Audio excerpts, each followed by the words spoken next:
Ketua Umum Partai Gerindra Prabowo Subianto mengungkapkan bahwa partainya belum menentukan langkah pasti terkait pengusungan Ganjar Pranowo sebagai calon presiden Capres PDIP. Hal tersebut disampaikannya seusai menjalankan salat Id di Masjid Agung Al-Azhar, Jakarta pada Sabtu 22 April 2023 kemarin. Akan tetapi ia membuka kemungkinan Gerindra merapat ke koalisi PDIP. Menteri Pertahanan tersebut mengungkapkan yang penting keputusan tersebut dapat bermanfaat bagi bangsa dan negara. Ia menyatakan Gerindra akan melakukan apapun yang terbaik untuk bangsa dan rakyat Indonesia.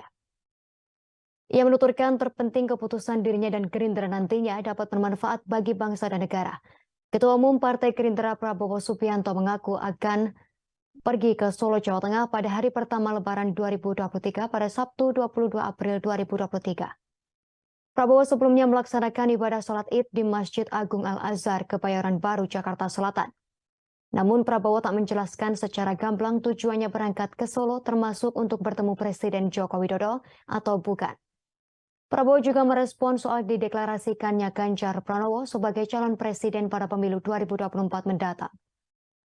Prabowo mengatakan Gerindra belum menentukan langkah terkait pencalonan Ganjar Pranowo tersebut. Menurutnya semua kemungkinan bisa terjadi termasuk merapatnya Gerindra ke koalisi Partai Demokrasi Indonesia Perjuangan. Prabowo menuturkan keputusan terjadinya dirinya dan Gerindra nantinya dapat bermanfaat bagi bangsa dan negara. Diketahui Presiden Joko Widodo salat Idul Fitri 1444 Hijriah di Masjid Raya Syekh Zayed Kota Surakarta, Provinsi Jawa Tengah pada Sabtu 22 April.